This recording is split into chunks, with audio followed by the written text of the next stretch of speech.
Universidad Surcolombiana, ginecólogo de la Universidad Surcolombiana y especialista en cuidado intensivo de la Fundación Universitaria de Ciencias de la Salud. Soy el coordinador de la UCI ginecobstétrica del hospital, una UCI que está hecha para servirles a ustedes. La importancia del control de las infecciones en la paciente obstétrica pues trasciende más allá, la siguiente diapositiva por favor, trasciende más allá de la mortalidad materna, aunque es importante y significativa la morbilidad que acarrea sobre el recién nacido es supremamente importante, pues las infecciones son las causantes de restricción del crecimiento intrauterino, son las causantes de ruptura prematura de membranas, son las causantes en su mayor parte de los partos pretérminos y de la sepsis neonatal. Todas estas en conjunto pues son las principales causas de muerte perinatal. Entonces la importancia del control de la infección en la paciente obstétrica no solamente va encaminada a el bienestar de la materna, sino preponderantemente al bienestar del recién nacido. La siguiente, por favor. Esta es una diapositiva para recordarles acerca de las causas de morbilidad y mortalidad que en las diferentes latitudes del mundo las causas van a ir encabezadas de los trastornos hipertensivos, de la hemorragia obstétrica y en tercer lugar de la presencia de infecciones. La siguiente, por favor. En la mortalidad materna, esta es la semana epidemiológica número 30 para el año 2023, en donde para Colombia, para el Huila y para Neiva, pues no somos la excepción a esta estadística. Y los trastornos hipertensivos seguidos de la hemorragia obstétrica siguen siendo las causas más frecuentes de muertes maternas, en donde para el presente año ya han transcurrido 55 muertes maternas. Para las infecciones obstétricas se han reportado 14. Sin embargo, cuando vemos las causas indirectas, también esas causas indirectas están relacionadas a las infecciones. También están relacionadas a las infecciones, como hemos visto en las rotaciones. Las infecciones son de causa directa relacionada con el embarazo y de causas no relacionadas con el embarazo.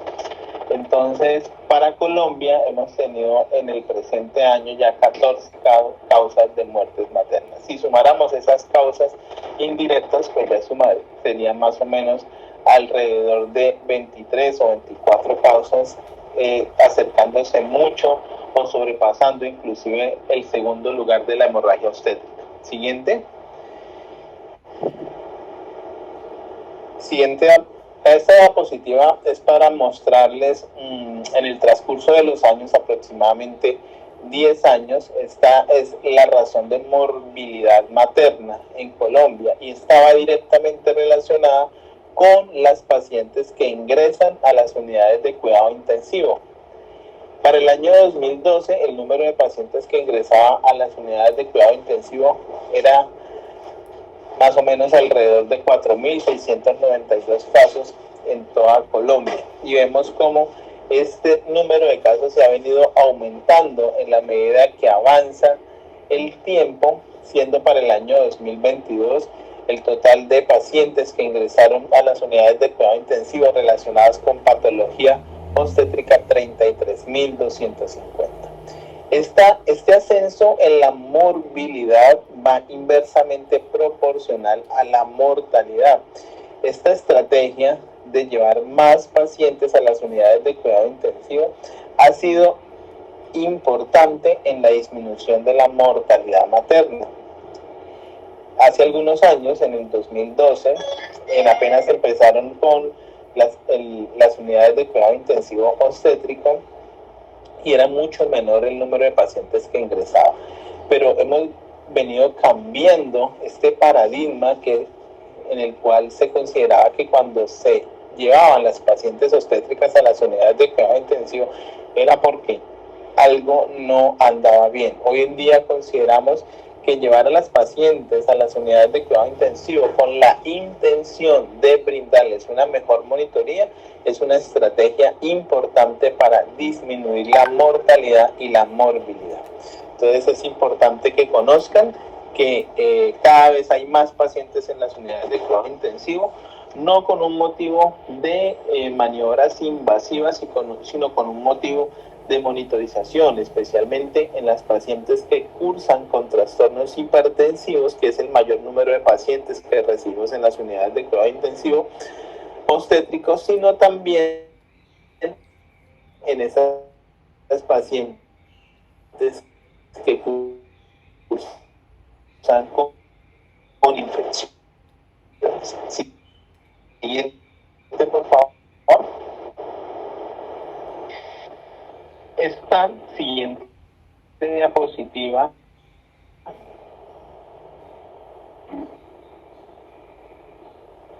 Profe, no se entiende.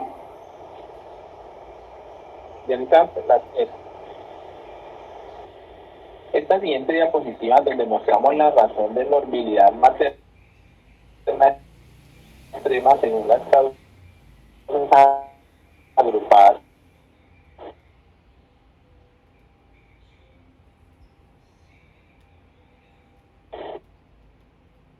Entonces,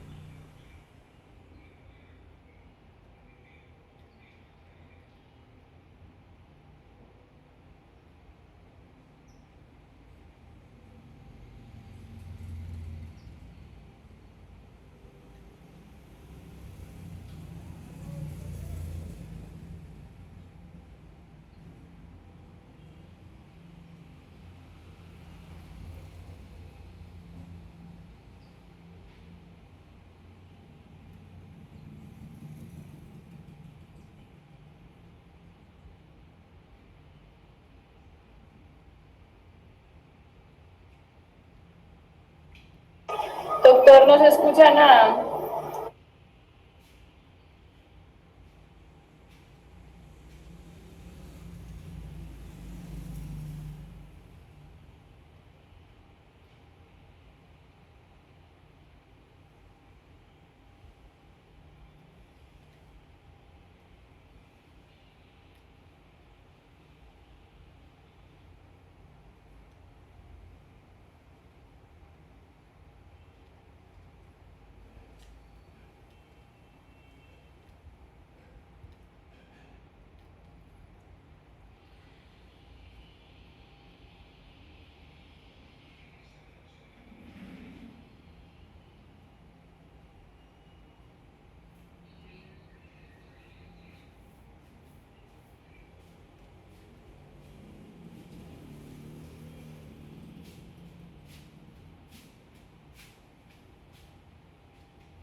Hola, ¿sí me escuchan?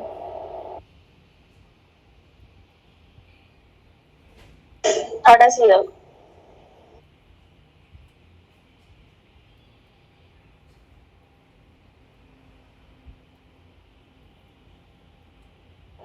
Entonces, volvemos a la anterior diapositiva porque creo que no me estaban escuchando. Bueno, entonces en esta diapositiva lo que quería mostrarles es la tendencia de la razón de morbilidad materna extrema en Colombia y cómo a partir del año 2012 que se empezaron a crear las unidades de cuidado intensivo obstétrico y hasta el año 2022, pues hemos visto un ascenso en el número de pacientes que ingresan a las unidades de cuidado intensivo. Esto va indirectamente proporcional a la mortalidad materna. A pesar de que vayan muchas pacientes a las unidades de cuidado intensivo y esto se pueda, en algún momento se vio como una mala práctica, hoy en día sabemos que a las unidades de cuidado intensivo pueden ingresar pacientes no solamente que se encuentran críticamente enfermas y que necesitan soporte, sino que pueden ingresar pacientes que tienen un alto riesgo de morbilidad y de mortalidad y que ingresan para vigilancia. Pues estas pacientes, en su gran mayoría las pacientes con trastornos hipertensivos, ingresan a las unidades de cuidado intensivo. Y vemos como para el año 2012 ingresaban 4.692 pacientes durante el año a las unidades de cuidado intensivo con diagnósticos obstétricos, y para el año pasado, para el 2022, ese número fue 6 veces superior, en donde encontramos 33.240 pacientes obstétricas que ingresaron a la unidad de cuidado intensivo. En la siguiente diapositiva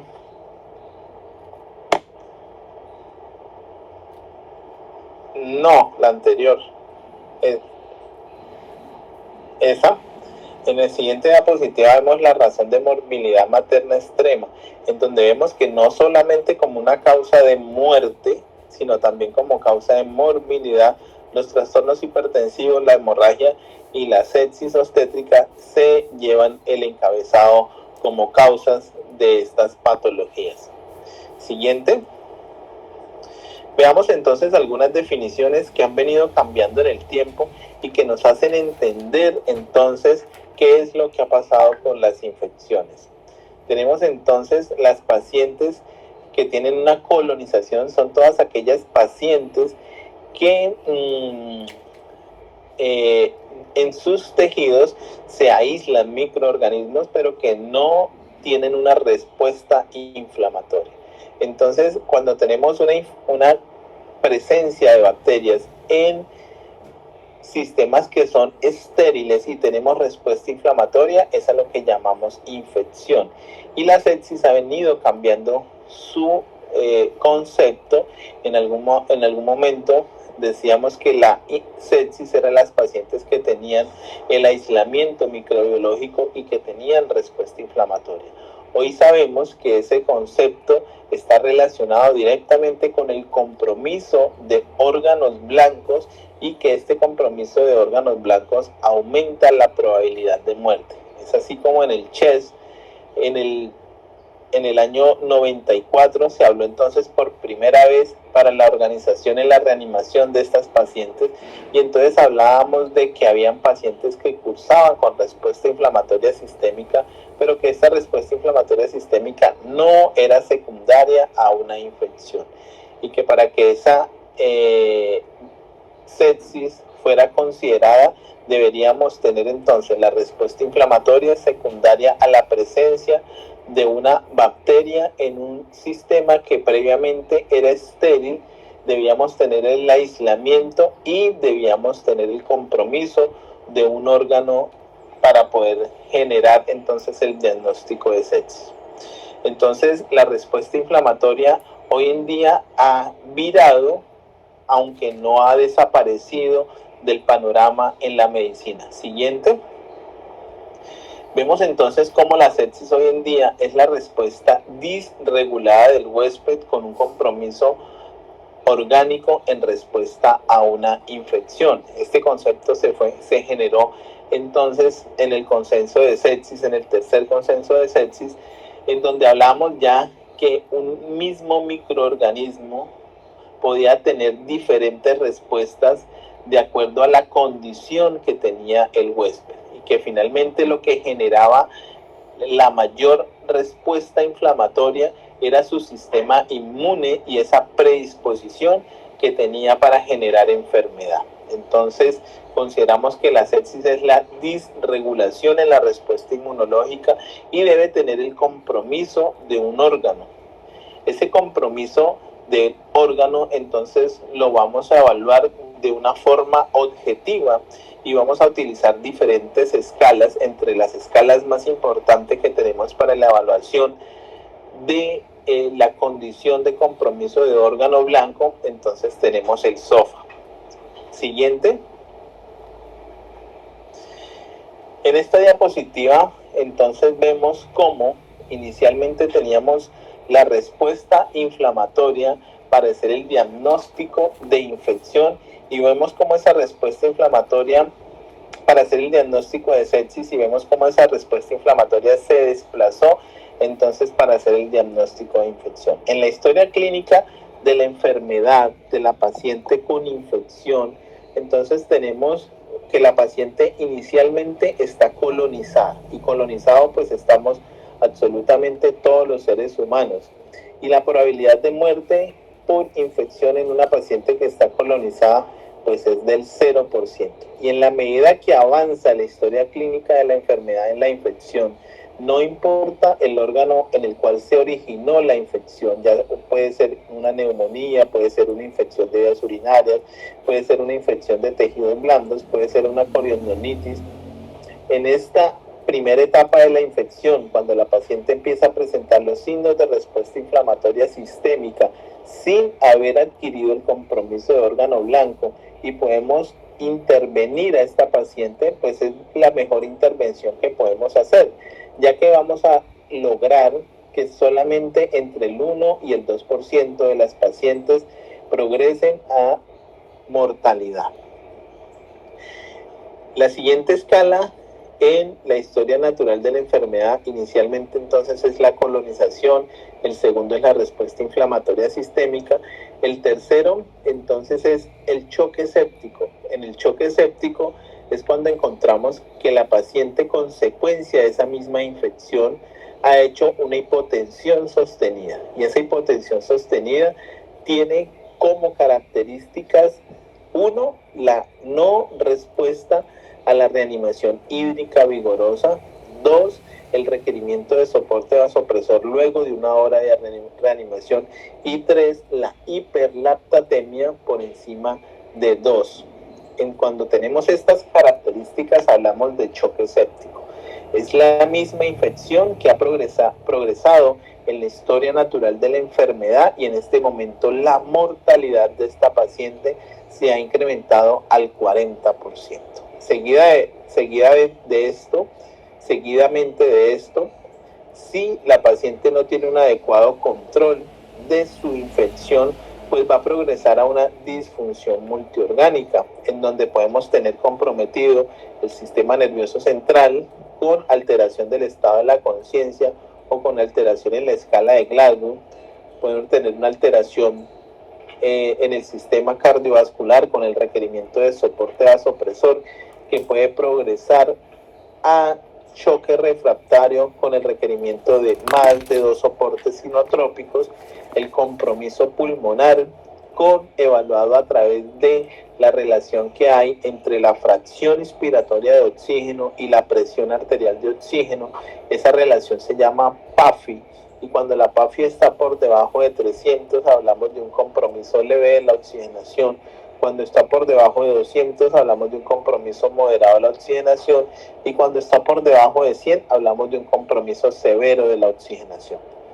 La disfunción renal también está dentro de los órganos blancos de la sepsis, y la disminución de los volúmenes urinarios por debajo de 0.5 cc por kilo por hora, o el incremento en la creatinina de 0.3 miligramos por decilitro, habla entonces del compromiso renal. Y cuando tenemos compromiso renal, pues la mortalidad también aumenta de forma significativa en los pacientes que cursan con sepsis. Siguiente diapositiva. Esta diapositiva es para mostrarle entonces cómo tenemos identificadas las causas más frecuentes de infecciones en las pacientes obstétricas. hay infecciones relacionadas con el embarazo e infecciones no relacionadas con el embarazo. Infecciones que se generan con mayor frecuencia antes del parto y después del parto. Dentro de las enfermedades relacionadas con el embarazo antes del parto están principalmente el aborto séptico, la corioamnionitis, y dentro de las no relacionadas con el embarazo está la apendicitis, la neumonía y la infección urinaria. La infección urinaria definitivamente es la infección no relacionada con el embarazo que más morbilidad y mortalidad acarrea en las pacientes obstétricas. Durante el posparto, las infecciones también se clasifican de la misma forma, las no relacionadas con el embarazo y las relacionadas con el embarazo. Dentro de las no relacionadas con el embarazo, siguen teniendo en cuenta la infección urinaria y la neumonía, y la apendicitis se cambia por gastroenteritis. Y dentro de las infecciones relacionadas con el embarazo en el posparto están principalmente la endometritis posparto, que está relacionada especialmente con los factores de riesgo durante el trabajo de parto y el parto, y la infección del sitio operatorio. Esta infección del sitio operatorio hace referencia tanto a la infección de la incisión de la cesárea como de la incisión en los pacientes que presentan episciorrafia o sutura de los desgarros vaginales durante el trabajo de parto. Siguiente. Entonces tenemos cómo la respuesta inflamatoria fue desplazada del diagnóstico de sepsis y ahorita está ubicada en la primera escala de la historia natural de la enfermedad en la infección. Y como para hacer el diagnóstico de sepsis, entonces veíamos que era el compromiso de un órgano blanco. Y ese compromiso de un órgano blanco, pues es la definición teórica, pero teníamos que llevarlo a la parte práctica y volverlo cuantitativo. Entonces, la escala de SOFA se ideó para poder hacer un acercamiento y poder tener un idioma universal en la identificación de la lesión de órgano blanco. Y la escala de SOFA nos da una puntuación de 0 a 4 puntos en cada uno de los ítems o en cada uno de los sistemas que evaluamos. Y evaluamos entonces los 5 principales sistemas que se comprometen al tener una infección. En el sistema nervioso central, para la paciente no obstétrica, entonces hacemos una evaluación de la escala de Glasgow. Escala de Glasgow que apareció inicialmente para la evaluación de los pacientes que tenían trauma cráneoencefálico, pero que en la medida del paso del tiempo la hemos adoptado para otras patologías. Y se adoptó entonces para la evaluación de las pacientes con sepsis en la escala de la valoración neurológica. Cuando tenemos una escala de Glasgow por debajo de 6, hablamos que en la escala de SOFA tiene 4 puntos. Cuando tiene una escala de Glasgow entre 6 y 9, tiene un valor de 3 puntos. Cuando tiene una escala entre 10 y 12, un valor de 2 puntos. Una escala entre 3 y 14 de 1 punto. Y 15, pues entonces un valor de 0 puntos. El compromiso del sistema renal lo evaluamos entonces con el aumento en la creatinina. Y cuando tenemos un aumento en la creatinina por encima de 5 miligramos, entonces hablamos de 4 puntos en la escala de Glasgow. Cuando tenemos un aumento en la creatinina entre 3.5 y 5, tenemos una puntuación en la escala de SOFA de 3 puntos. Cuando tenemos un aumento en la creatinina entre 2 y 3.4, tenemos un valor en la escala de SOFA de 2 puntos, y cuando tenemos una creatinina mayor entre 1.2 y 1.9, una puntuación de 1 punto en la escala de SOFA para la clasificación de la sepsis. De esta misma forma, tenemos entonces la evaluación del compromiso hepático cuando tenemos hiperbilirrubinemia, y esas bilirrubinas están por encima de 1.2, ya le da un valor en la escala de SOFA en la clasificación de las pacientes con sepsis y compromiso de órgano blanco. El recuento de plaquetas también es muy importante para la evaluación de los pacientes con sepsis y un recuento de plaquetas por debajo de 20.000 da 4 puntos en la escala de SOFA, un recuento de plaquetas por debajo de 50.000 da una puntuación de 3 en la escala de SOFA para los pacientes con diagnóstico de sepsis, entre 100 y 150.000 1 y 2 puntos en la escala de SOFA. El compromiso respiratorio lo evaluamos entonces con la relación que hay entre la fracción inspiratoria de oxígeno y la presión arterial de oxígeno. Esta relación se llama PAFI y cuando tenemos una PAFI mayor de 400 decimos que tiene 0 en la puntuación en la escala de SOFA, y cuando tiene una puntuación menor de 100 que da un compromiso severo de la oxigenación, hablamos de que tiene 4 puntos en la puntuación de SOFA. El compromiso cardiovascular lo evaluamos de acuerdo a las presiones arteriales, y cuando tenemos una presión arterial media mayor de 70, hablamos de 0 en la puntuación de SOFA para el diagnóstico de sepsis. Cuando tenemos una presión arterial media menor de 70, hablamos de 1 punto en la escala de SOFA para el diagnóstico de sepsis, y de ahí en adelante viene el requerimiento de soporte vasopresor. El requerimiento de soporte inotrópico da 2 puntos, el requerimiento de soporte vasopresor da 3 puntos y el requerimiento de doble soporte vasopresor da 4 puntos. De esta forma, una evaluación que era subjetiva, en donde nos hablaba de una disregulación con compromiso de órgano blanco, pues a través de esta escala hemos podido objetivizar y sabemos exactamente cuál es el estado de nuestro paciente. Podemos clasificar si el paciente se encuentra en sepsis o no de acuerdo a esta escala, y además de eso, esta escala nos permite hacerle seguimiento a los pacientes, porque cuando nos estamos enfrentando a un paciente que tiene una patología infecciosa y que esa patología infecciosa ha progresado a sepsis con una escala de SOFA con una puntuación de 6 o más, pues entonces esta escala nos sirve para hacerle seguimiento a los pacientes cada 6, 12 o 24 horas para mirar la tendencia, si el paciente tiene una tendencia a la recuperación o tiene una tendencia al deterioro. Siguiente. Esta escala entonces aplica para la paciente obstétrica. En absolutamente todas las patologías que vemos en obstetricia siempre hablamos entonces de los cambios fisiológicos del embarazo.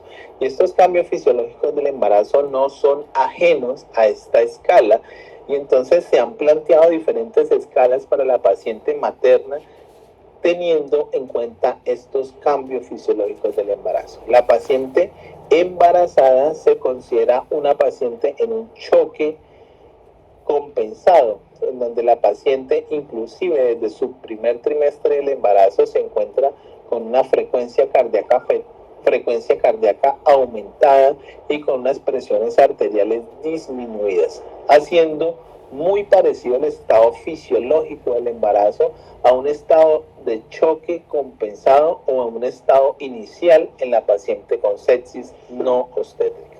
Para validar esto, entonces, se han diseñado diferentes estrategias, teniendo en cuenta, siguiente diapositiva, teniendo en cuenta entonces los signos de la respuesta inflamatoria sistémica, en donde tenemos que la temperatura mayor de 38 grados centígrados o menos de 36 grados centígrados, la frecuencia cardíaca materna mayor de 90, la frecuencia respiratoria mayor de 20, la presión arterial de oxígeno menor de 32, pues entonces son elementos importantes en el síndrome de respuesta inflamatoria sistémica. Siguiente. Y que cuando hablamos entonces de la paciente obstétrica, pues estos cambios fisiológicos los tenemos que tener en cuenta, y hablamos entonces de un quick SOFA obstétrico en donde la frecuencia respiratoria va a ser de 25, el estado de alertamiento ya no lo vamos a evaluar a través de la escala de Glasgow, que es una de las diferencias importantes con el quick SOFA no obstétrico, en donde el estado de alertamiento se evalúa a través del estado de Glasgow en la paciente obstétrica. Simplemente con tener algún compromiso de su estado de alertamiento le da puntuación de 1. Y la presión arterial sistólica, en donde vamos a tener que una presión arterial sistólica menor de 90 es suficiente para darnos un punto. Entonces esta es la escala de SOFA, de Quid-SOFA y de SOFA para la paciente obstétrica, en donde tiene variaciones especialmente relacionadas con los cambios fisiológicos del embarazo en cuanto a la evaluación del sistema nervioso central, que cambia la escala de Glasgow por una escala mucho más sencilla de si tiene o no tiene compromiso del estado neurológico, y la evaluación de la frecuencia respiratoria, en donde una frecuencia respiratoria mayor de 25 es suficiente para darle una puntuación entonces en la escala de SOFA. La siguiente, aquí vemos entonces el SOS. El SOS es una escala que ha sido validada para el uso en la paciente obstétrica y en donde la finalidad de su evaluación fue determinar cuáles eran las pacientes que estaban críticamente enfermas, haciendo evaluación exactamente de los mismos sistemas. Entonces daban una puntuación que iba de 0 a 4 puntos de acuerdo al compromiso de la temperatura, de acuerdo al compromiso de la presión arterial sistólica, de acuerdo al compromiso de la frecuencia cardíaca, de acuerdo al compromiso de la frecuencia respiratoria, a la presencia de células inmaduras y al compromiso de la oxigenación y la presencia de lactato. Cuando aplicamos esta escala, ya no la aplicamos para el diagnóstico de los pacientes con sepsis, sino aplicamos esta escala con la intención de determinar la gravedad de los pacientes, y cuando esta escala da una puntuación de 6 o mayor, pues hablamos de una paciente en un estado crítico que requiere la vigilancia y la monitoría en las unidades de cuidado intensivo. Entonces imagínense en un paciente que esté en hipotermia, hipotenso y bradicárdico. Esto le daría ya una puntuación de 6 a 9 puntos y el paciente estaría críticamente enfermo y debería ser monitorizado en las unidades de cuidado intensivo. El extremo contrario, en donde el paciente está hipertérmico, hipertenso y taquineico, pues igual le da una puntuación más o menos entre 6 y 9 puntos, obligándonos entonces a referir estos pacientes a las unidades de cuidado intensivo. Entonces el SOFA, escala importante para la determinación del compromiso de órgano blanco y hacer el diagnóstico de los pacientes con sepsis, y el SOS, una escala importante para determinar el estado crítico de los pacientes y cuáles son los que deben de ser trasladados a las unidades de cuidado intensivo. Siguiente. Esta diapositiva, al principio veíamos entonces que la charla se llamaba la sepsis obstétrica desde la alerta temprana de las circunstancias, la conciencia situacional, hasta el manejo en las unidades de cuidado intensivo. Entonces, la intención es disminuir la mortalidad materna alrededor del mundo, y por eso nos vemos abocados a estar pendientes entonces de la evaluación, el manejo de las pacientes que se tornan críticamente enfermas y tienen una mayor mortalidad. Cuando veíamos las primeras diapositivas, veíamos entonces que las patologías de mayor mortalidad en el embarazo son la hemorragia obstétrica, los trastornos hipertensivos y las infecciones. Nos hemos hipertrofiado en el manejo médico de las pacientes y hemos diseñado diferentes monitores para la vigilancia de estas pacientes, pero lastimosamente en todas las latitudes del mundo no tienen las mismas condiciones para la vigilancia y manejo de estas pacientes. Es por esto que la Organización Mundial para la Salud ha diseñado entonces la escala de alertas tempranas. Escala de alertas tempranas que no es tan nuevo, ya tiene más o menos unos 20 años de vigencia, en donde los mayores estudios se han realizado en el Reino Unido para la disminución de la mortalidad materna, y ha sido la estrategia más importante y menos costosa con la intención de disminuir la mortalidad materna. Y en esta escala de alertas tempranas, entonces hacemos evaluación de la presión arterial sistólica, hacemos evaluación de la frecuencia respiratoria, de la frecuencia cardíaca, de la necesidad de soporte de oxígeno, de la temperatura y el estado de alertamiento. Esto nos da una puntuación que va de 0 a 3 puntos de acuerdo al órgano que esté comprometiendo esta evaluación y nos va a ayudar a tomar decisiones. Pues cuando tenemos una escala de alertas tempranas con una puntuación entre 1 y 3, esto significa que la paciente puede continuar con la vigilancia y que tenemos que hacer. Cuando tenemos una puntuación de 0, que la paciente puede continuar con la vigilancia. La paciente que tiene una puntuación entre 1 y 3 debe tener una vigilancia más estricta y no solamente una monitoría por turno, sino que esta se debe incrementar a 4 horas.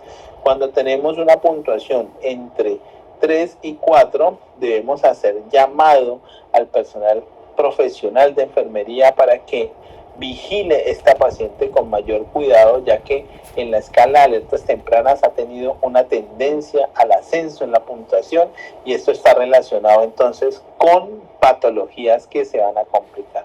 Y cuando tenemos un sistema de alertas tempranas de 6 o mayor, pues esto le da una puntuación de rojo y hace que el personal asistencial deba llamar tanto al médico hospitalario como al especialista, o de no tener la disposición en el nivel en donde se encuentra la atención de esta materna, pues debe ser remitida a un mayor nivel de complejidad.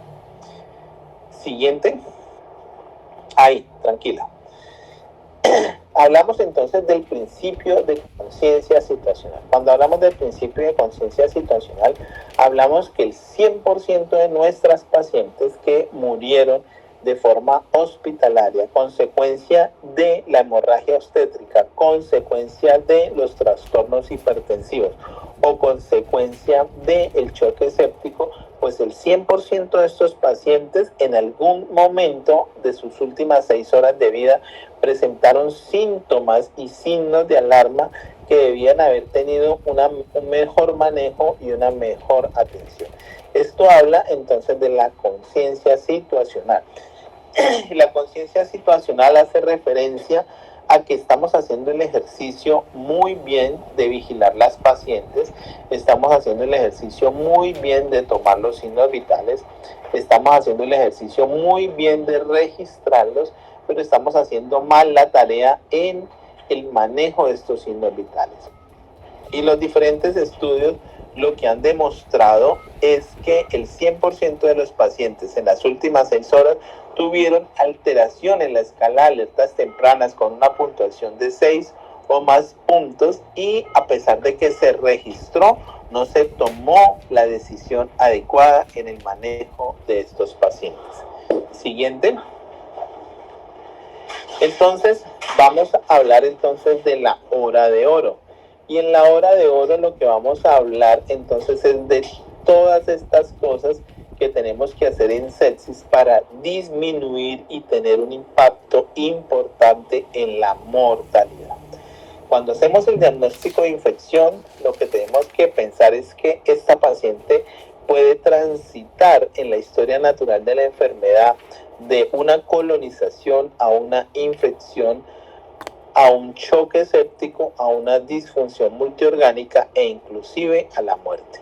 Y que cuando hacemos el diagnóstico de estas pacientes, pues tenemos que buscar la mejor estrategia para hacerle seguimiento, y la mejor estrategia implementada alrededor del mundo, menos costosa, es la escala de alertas tempranas. Y cuando esta escala de alertas tempranas nos muestra una puntuación de 6 o más, pues entonces tenemos que hacerle un SOFA para determinar si la paciente tiene diagnóstico de sepsis. Y si el diagnóstico es de sepsis, pues entonces ahorita hablamos de la hora de oro. Hace algún tiempo hablábamos de hasta 72 horas para estabilizar los pacientes. Ese tiempo nos lo disminuyeron a 48, a 24 horas, a 12 horas, y hoy día estamos hablando de que todas estas maniobras que se hacen en las pacientes con sepsis, pues las debemos hacer en la primera hora del diagnóstico de las pacientes, en la hora de oro. Y en esa hora de oro, ¿qué tenemos que hacer? Un diagnóstico adecuado, tenemos que identificar la infección, tenemos que clasificar el paciente para mirar a ver en qué estadio lo estamos diagnosticando, si lo estamos diagnosticando en disfunción multiorgánica o en choque séptico. Tenemos que iniciar unas maniobras de reanimación encaminadas principalmente a la recuperación de su sistema cardiovascular con una reanimación hídrica vigorosa. Sin embargo, tenemos que atender el resto de los órganos y tenemos que verificar que la saturación arterial esté en metas, que los volúmenes urinarios estén en metas.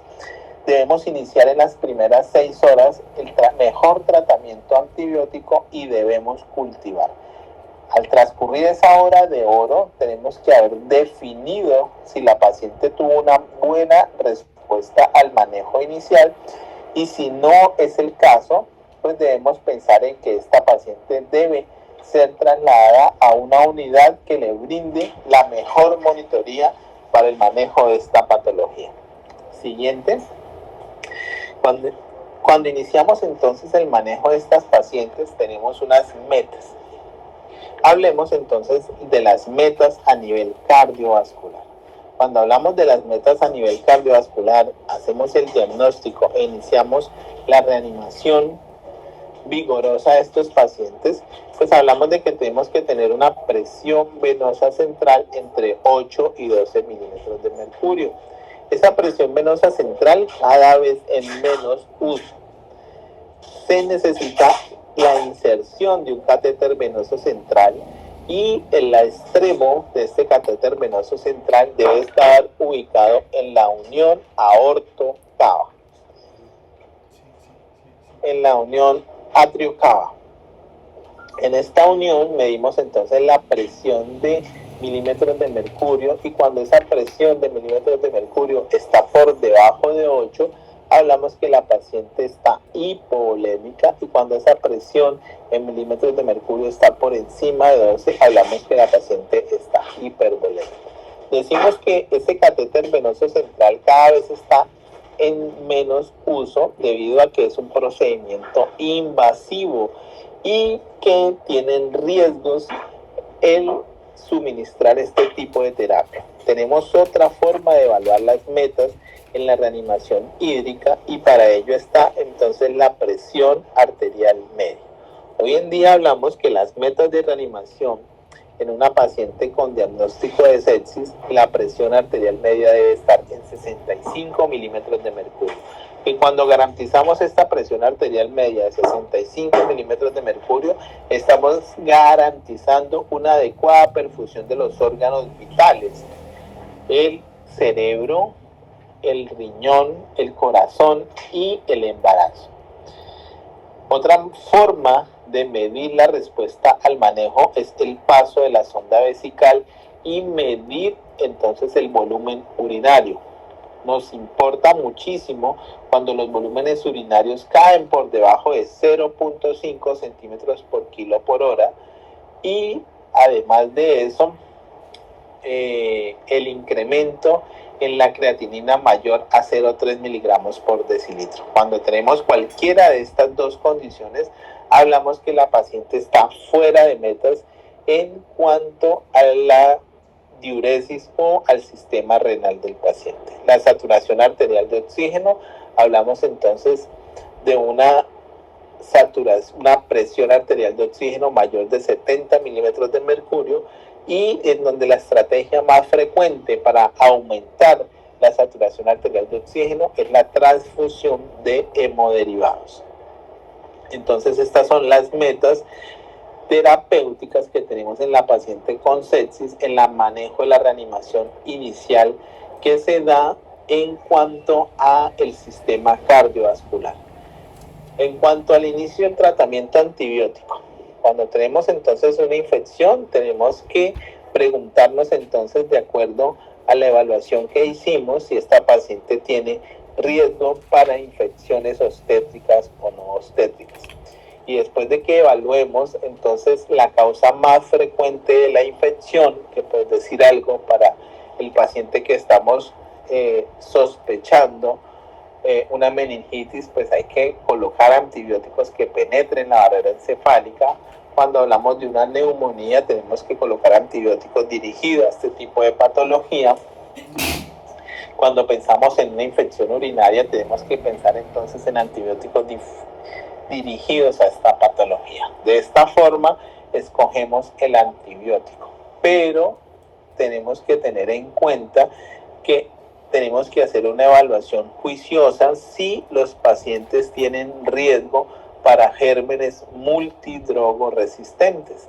Y entonces cuando tenemos una paciente que ha estado hospitalizada en los últimos 3 meses o que ha recibido antibiótico de amplio espectro por alguna razón en los últimos 3 meses, o que esta paciente es usuaria de los servicios de salud, tenemos que tener en cuenta que dentro de la caracterización de la paciente, el ser usuario de los servicios de salud aumenta la probabilidad de tener gérmenes multidrogoresistentes, y en este grupo de pacientes deben incluir el personal de salud, ya que por nosotros vivir en los hospitales, pues nuestra colonización es diferente a la de los usuarios que no asisten a los servicios de salud. Al hacer diferente, pues hace que nuestras infecciones estén asociadas a gérmenes multidrogoresistentes. Entonces, en la primera hora de oro tenemos que hacer una evaluación de si el paciente cursa con una infección. Tenemos que hacer evaluación de cuál es el sitio de mayor riesgo de la infección. Tenemos que hacer una evaluación si el paciente tiene riesgo para gérmenes multidrogoresistentes. Y en esta misma hora de oro, pues tenemos que hacer absolutamente al 100% de los pacientes la toma de cultivos. ¿Qué cultivos vamos a tomar? Vamos a tomar cultivos del sitio de mayor riesgo. Entonces, si el sitio de mayor riesgo es una meningitis, pues tenemos que hacer cultivo del líquido cefalorraquídeo, y siempre que se hagan cultivos deben ir acompañados de hemocultivos. Entonces, esa es la forma de escoger antibiótico. Usualmente el antibiótico con mayor uso en esta patología es la ampicilina sulbactam, en donde colocamos 3 gramos cada 6 horas para el manejo de este tipo de patología. Este es el SOFA score obstétrico, y entonces cuando hacemos este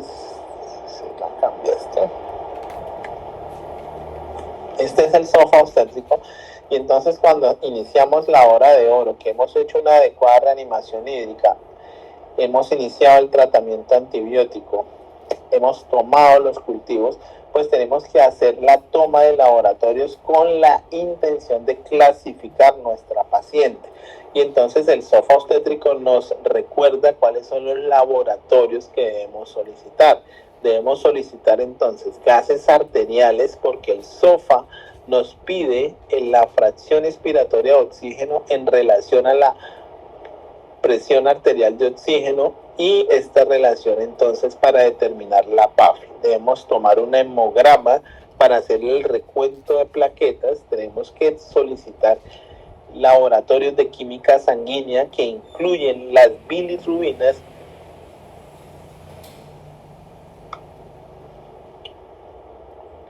y además de eso pues tenemos que hacer los cultivos. De esta forma entonces completamos la hora de oro. Siguiente diapositiva. Esta diapositiva ya se las había mostrado hace un rato, en donde veíamos cómo la escala del SOS. Esta es una validación de esa escala, en donde vemos cómo una escala del SOS con una puntuación de 6 o mayor de 6 pues nos da un valor predictivo positivo para identificar los pacientes que deben ir a las unidades de cuidado intensivo. Y cuando hacemos la escala del SOS, pues entonces lo que vemos es la evaluación de los diferentes órganos para determinar el riesgo de requerimiento de unidad de cuidado intensivo de este tipo de pacientes. Siguiente. Esta es la unidad de cuidado intensivo obstétrico del Hospital Universitario de Neiva. Cuenta con 9 camas, cuenta con especialistas 24 horas, ginecólogos, especialistas además en cuidado intensivo, en donde estamos dispuestos, una vez salgan egresados de nuestra institución y ejerzan como médicos generales, como médicos rurales, o como médicos internos dentro de la misma institución, pues estamos muy prestos a colaborarles en absolutamente todas las dudas que tengan con nuestros pacientes. Es importante que ustedes sepan que el Hospital Universitario cuenta con una UCI obstétrica, que además de eso, a partir del 1 de noviembre del 2023, el gobierno nacional ha determinado que el Hospital Universitario de Neiva se convierta en un hospital padrino con la intención de disminuir la morbilidad y la mortalidad materno y perinatal, y que eso acarrea que nosotros seamos su punto de apoyo para ayudarles en la toma de decisiones, ya sea por vía telefónica o facilitándole el ingreso de estas pacientes a las unidades especiales, ya sea a sala de partos, hospitalización, salas de cirugía y unidad de cuidado intensivo. Entonces esta es la UCI del hospital. Después de hacer esa reanimación de la hora de oro, tenemos que determinar si nuestra reanimación fue adecuada. Al finalizar esa hora, debemos haber tenido el alcance de las metas. Debemos tener una frecuencia cardíaca entre 60 y 100 latidos por minuto. Tenemos que tener una presión arterial media igual o mayor de 65 milímetros de mercurio, ya que esto nos garantiza una adecuada perfusión fetal. Pero si nos vemos enfrentados a que el paciente aún no tiene una buena respuesta a la reanimación inicial, pues entonces tenemos que continuar con la reanimación con líquidos endovenosos. Líquidos endovenosos que hoy en día llamamos estables, porque contienen no solamente cloruro de sodio, sino contienen diferentes electrolitos que la hacen mucho más balanceada. Entonces la reanimación de estos pacientes la hacemos con lactato de Ringer, colocamos bolos de 300 centímetros cúbicos cada 15 minutos hasta alcanzar la meta de 20 mililitros por kilo, en donde en la primera hora alcanzar esta meta está relacionada directamente con la disminución de la mortalidad materna. Evalúe la respuesta clínica con cada uno de los bolos que suministra. ¿Y cómo vamos a evaluar la respuesta clínica? Pues vamos a evaluarla con la respuesta de la frecuencia cardíaca o frecuencia de pulso, utilizar la presión arterial media como una meta definida que no debe ser inferior a 65 milímetros de mercurio, el mantenimiento de la diuresis, que una vez se inicia la reanimación de las pacientes con sepsis se pasa a una sonda vesical y que esa diuresis debe ser por lo menos de 1 centímetro por kilo por hora, la saturación arterial de oxígeno que debe estar por encima de 95 y el estado fetal adecuado. Dentro de la reanimación no debemos olvidar entonces el desplazamiento del útero. Cuando el embarazo tiene más de 20 semanas y se encuentra justo en la línea umbilical, pues a partir de este momento el embarazo se convierte en una cúspide que el sistema cardiovascular debe vencer. Y para poderlo vencer, pues entonces existe una maniobra que es desplazar el útero de forma manual durante la reanimación hídrica hacia la izquierda con la intención de dejar libre el retorno venoso de la vena cava que trae la sangre venosa de los miembros inferiores y de esta forma mejorar el retorno venoso. La saturación venosa, la saturación central la saturación venosa central también es un ítem que tenemos que evaluar. Y cuando esta saturación venosa central está por debajo del 70% y la paciente tiene una hemoglobina hematocrito en rango de anemia por debajo del 30%, pues estas pacientes deben ser transfundidas antes del inicio de un soporte inotrópico. Pero si tenemos una saturación venosa central menor de 70 milímetros de mercurio y el paciente no cursa con anemia, entonces la indicación será el inicio de la dobutamina. Dobutamina que se inicia a 5 microgramos kilo minuto. El choque que no responde a la expansión de volumen al inicio del soporte vasopresor con noradrenalina, entonces es a lo que llamamos choque refractario, al que el choque que persiste a pesar de la reanimación hídrica y al inicio del primer soporte vasopresor. Entonces se inicia vasopresina a las pacientes con choque refractario. La dosis de la vasopresina es de 0,01 y 0,04 unidades por minuto para alcanzar una meta de presión arterial media de 65 o mayor de milímetros de mercurio. El soporte ventilatorio. Definir el suplemento de oxígeno de una forma temprana está directamente relacionada con la disminución de la mortalidad y la morbilidad materna. Entonces, de forma temprana, estas pacientes que no cumplen la meta de oxigenación, que la saturación de oxígeno está menor de 95 milímetros de mercurio, pues debe este paciente tener suplemento de oxígeno para tener la meta de saturación arterial. La meta de la presión arterial de oxígeno es de 80 milímetros de mercurio. La meta de la PAFI es que la paciente no curse con compromiso de la oxigenación, y la evaluación de la SAFI, que está en relación con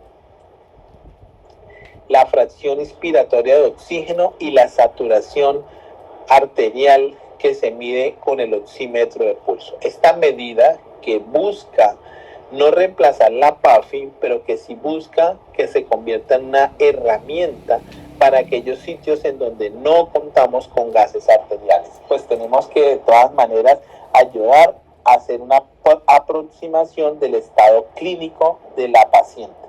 Y definitivamente como causa o diagnóstico de falla respiratoria está el uso de los músculos accesorios de la respiración. Cuando cualquiera de estos ítems está comprometido, la saturación arterial de oxígeno menor de 95, la presión arterial de oxígeno menor de 80, la meta de la PAFI está disminuida, la meta de la SAFI está disminuida, o tiene uso de los músculos accesorios de la respiración, pues este paciente está cursando con falla ventilatoria y debe ser entubada para asistencia ventilatoria. En el soporte renal no tenemos mucho que aportar, pues en este soporte renal con la evaluación del oligohidramnios, que se cuantifica como un gasto urinario inferior a 0.5 cc por kilo por hora, o el incremento de los azoados con un incremento de la creatinina mayor de 0,3 miligramos por decilitro, es suficiente para determinar que el paciente está con un compromiso renal consecuencia de la hipotensión sostenida. Sin embargo, hay que tener en cuenta que los criterios para diálisis son supremamente diferentes. Los criterios para diálisis son el pH, que esté en acidemia metabólica sin otra causa, el paciente que esté con hipercalemia sintomática, el paciente que está anúrico sin respuesta a el uso de diuréticos, y el paciente que hace encefalopatía metabólica sin otra causa. Si el paciente cursa con cualquiera de estas condiciones, pues debe ser llevado a la terapia de soporte renal con hemodiálisis. Las medidas de soporte en los pacientes que requieren hemoderivados. ¿A quiénes vamos a transfundir en sepsis? Vamos a transfundir en sepsis a todo paciente que tenga una hemoglobina por debajo de 7. Vamos a llevarla a una transfusión. Y vamos, además de eso, transfundir a aquellas pacientes que tienen hemoglobina entre 7 y 9, pero que tienen alguna repercusión hemodinámica o lo que llamamos síntomas ortostáticos. A esta paciente paciente también debe ser transfundida.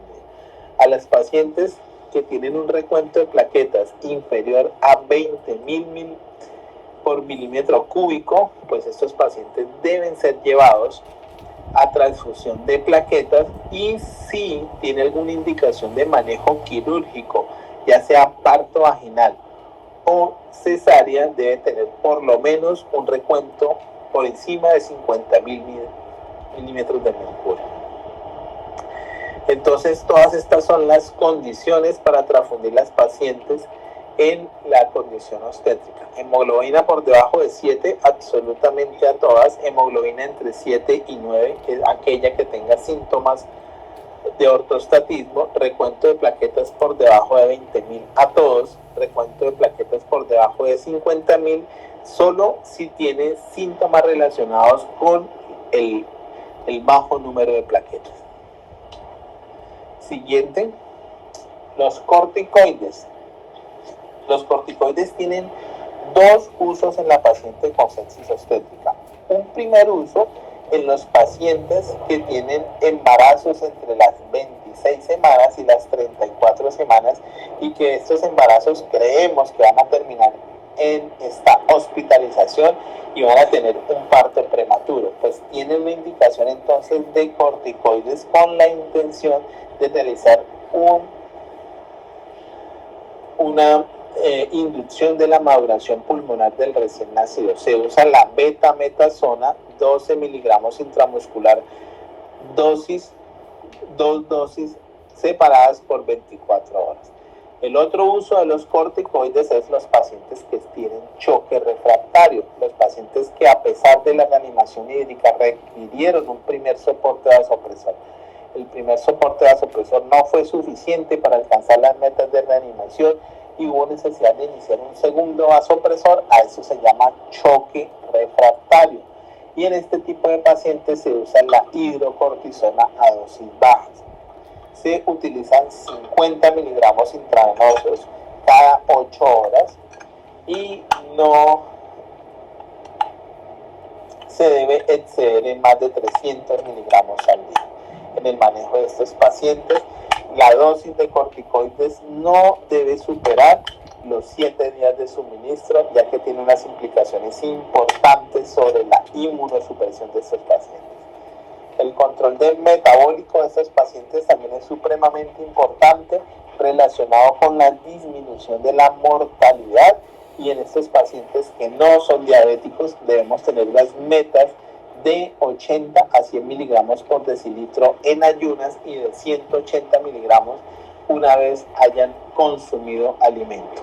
Estar fuera de estas metas nos obliga entonces al uso de insulinas de forma endovenosa permanente y una glucometría por lo menos cada hora o cada 2 horas. Eso en cuanto al control metabólico. También se debe hacer un control de la profilaxis antitrombótica. El embarazo es un estado procoagulante, al igual que las diferentes patologías son estados procoagulantes. Y las infecciones pues no son la excepción. Todas las pacientes, el 100% de las pacientes que ocurren con una infección obstétrica deben tener medidas de compresión intermitente con la intención de realizar una profilaxis antitrombótica no farmacológica. Pero en aquellos pacientes que necesitamos hacer profilaxis y tienen algún procedimiento quirúrgico de forma prematura y que sospechemos que es en las siguientes 6 horas, pues entonces debemos tener la precaución de usar profilaxis medicada con heparinas no fraccionadas y con heparinas fraccionadas en aquellos pacientes que los procedimientos quirúrgicos invasivos u obstétricos no se van a realizar en las siguientes 12 horas después de suministrada la heparina de bajo peso molecular. Siguiente diapositiva. Esta diapositiva creo que es supremamente importante porque lo que quiere es llamar la atención de ustedes. A las unidades de cuidado intensivo, a los hospitales de tercer nivel o los hospitales de segundo nivel, van a llegar las pacientes una vez se haga el diagnóstico de sepsis. y van a llegar entonces en choque séptico o disfunción multiorgánica, en donde el 40% de los pacientes van a fallecer como consecuencia de esta infección. La importancia de esta diapositiva es que ustedes, cuando se gradúen y estén parados y sean la representación de los médicos en el primer nivel, pues de acuerdo al trabajo que ustedes realicen, con la intención de hacer un diagnóstico temprano, con la intención de hacer un manejo inicial en la primera hora de oro, ya que esa primera hora de oro en la gran mayoría de las veces se va a realizar en los primeros niveles. Si ustedes hacen bien las cosas, la probabilidad de muerte de nuestras maternas debe ser inferior al 2%.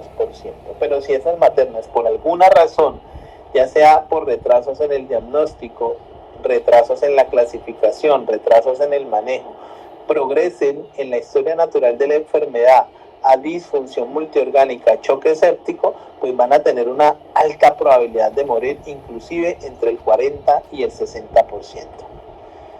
La siguiente diapositiva. Eso era todo en cuanto a sepsis y choque séptico. No sé si tengan alguna pregunta.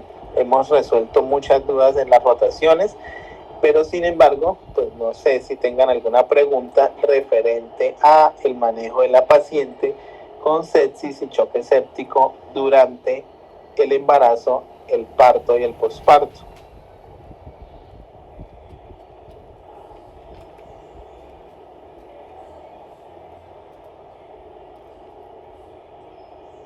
Hola. ¿Todo claro? No, señor. Ok, listo.